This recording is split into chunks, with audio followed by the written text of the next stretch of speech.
भाइयों बहनों, मैं तो इतना ही आप सबको कहना चाहता हूँ कि ये जो स्थान है और इस स्थान पर जो भगवान ने हम सब पर कृपा की है कि किसी ने यहाँ पर जन्म भगवान ने किसी को दिया है और किसी को यहाँ पर जुड़ने का सौभाग्य मिला है।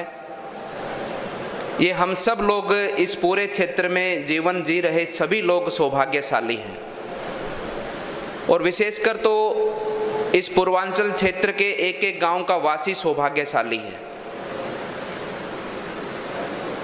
जहां से राम राज्य की स्थापना का संकल्प लिया जाता है, जहां से राम राज्य की स्थापना के लिए जयघोष की घोषणा को आगे बढ़ाया जाता है, जहां से राम राज्य की स्थापना के लिए उम्मीद दिखती है, ऐसे स्थान पर भगवान ने आप सबको जन्म दिया है।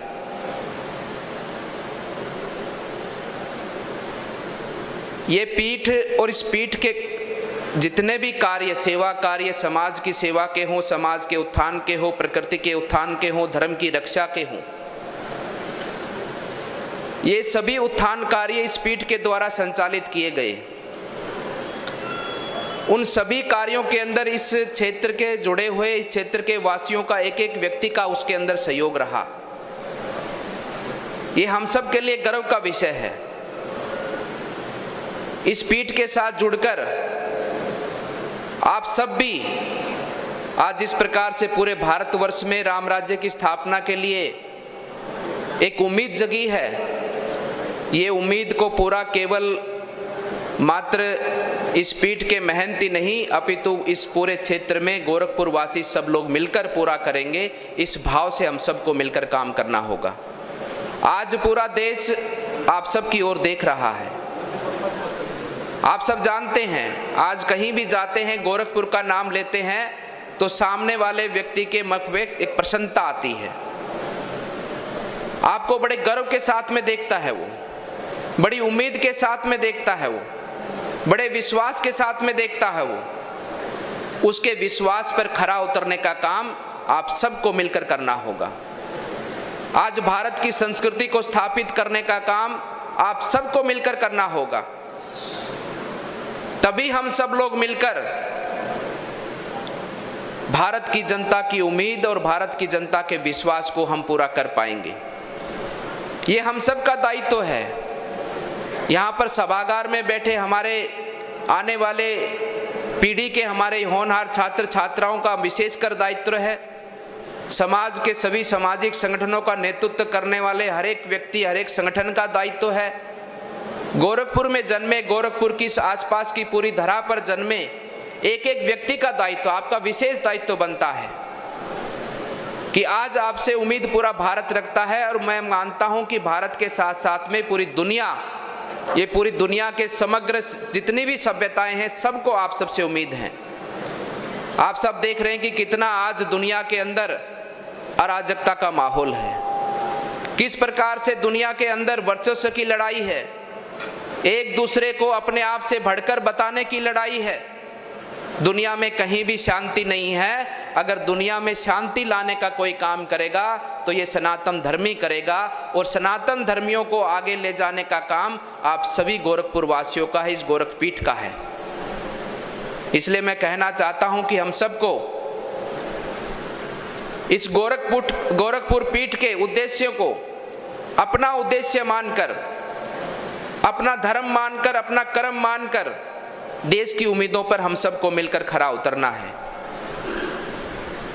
ये ठीक उसी प्रकार से एक बहुत विद्वान गुरुजन ने अपने शिष्य को ज्ञान दिया और शिष्य ने गुरु से कहा कि गुरु महाराज, गुरु की भक्ति का अर्थ क्या है, गुरु स्थान का महत्व क्या है। तो गुरु महाराज ने शिष्य से कहा कि वो फल की टोकरी पड़ी है, उसमें से एक सेव उठाकर लेकर आओ। शिष्य सेव लेकर आया और गुरु महाराज के सामने रखा और गुरु ने शिष्य को कहा कि सेव के 4 टुकड़े करो, अमनिया करो। शिष्य ने सेव के 4 टुकड़े किए। गुरु महाराज ने कहा कि अब इस सेव में से क्या निकला? तो शिष्य ने कहा कि इसमें से बीज निकला। तो गुरु ने कहा कि बीज में क्या है? तो शिष्य ने कहा कि बीज में छोटा सा एक वृक्ष है। वृक्ष में क्या है? तो शिष्य ने कहा वृक्ष में एक बहुत बड़ा वृक्ष है। वृक्ष में क्या है? वृक्ष में कहा कि फल हैं, अनेकों फल हैं, अनगिनत फल है। और उस फल में क्या है? फिर शिष्य ने कहा कि उसमें भी एक बीज है। ठीक उसी प्रकार से उस बीज की भांति एक एक गोरखपुर वासी को, एक एक व्यक्ति को जो गोरखपीठ से जुड़ा है, एक एक सनातन धर्मी को ऐसे पूज्य पवित्र स्थानों से उस आशीर्वाद को ग्रहण करके उस बीज की भांति अपने आप को बीज मानकर हमें पूरे भारतवर्ष के अंदर वृक्ष पैदा करने हैं। और पूरे भारतवर्ष के अंदर हम सबको उस भारत भूमि से जन्मे वृक्ष को पूरे विश्व भर के अंदर उस बीज की भांति हम सबको जाकर इस पूरे विश्व को फलीभूत करना है। इस भाव से हम सबको अपने जीवन को लगाना होगा।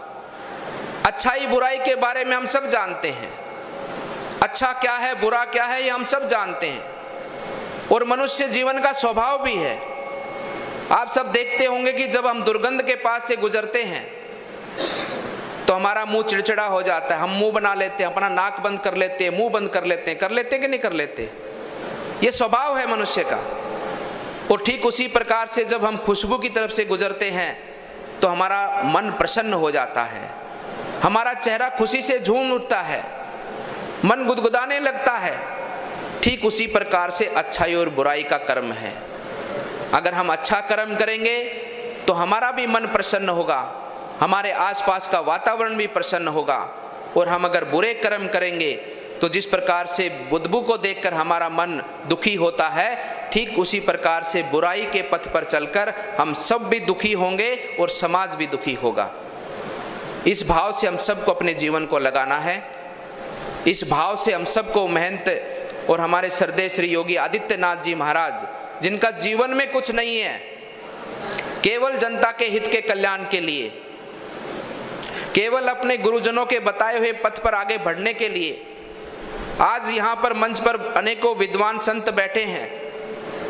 हमारे दोनों महान पुरुष योगेश्वरों के जीवन के अंदर कोई भी छोटा सा मात्र भी किसी भी प्रकार का कोई कर्म में, ना कोई वाणी में, ना कोई भाव में, ना कोई सेवा में छोटा सा भी दोष मात्र नहीं निकाल सकता। केवल निकाल सकता है तो व्याख्या कर सकता है उनके जीवन की। कोई निकाल कर सकता है तो केवल उनके जीवन के अंदर जो उन्होंने सेवा कार्य किए उनका विस्तार कर सकता है, व्याख्या ही उनका जीवन था। और हमको भी उसी प्रकार से जिनका केवल धर्म, जिनका केवल उद्देश्य, जिनका केवल कर्म मानव जीव का उत्थान करना है, अपने भारत का उत्थान करना है, अपनी संस्कृति की स्थापना करनी है और मानव जीव के अंदर शांति की स्थापना के साथ साथ में सद्भाव की स्थापना को आगे बढ़ाना है, बिना किसी भेदभाव के। आप सब ने देखा होगा तो गोरखपीठ का इतिहास रहा है, नाथ संप्रदाय परंपरा का इतिहास रहा है कि समाज में कहीं भी किसी प्रकार का कोई भेदभाव नहीं। जिस प्रकार से भगवान कृष्ण ने जो अपनी गीता के अंदर ज्ञान दिया, उस ज्ञान को मूल रूप से सार्थक महासिद्ध योगी गुरु गोरक्षनाथ की परंपरा ने समाज के अंदर आगे बढ़ाने के लिए काम किया।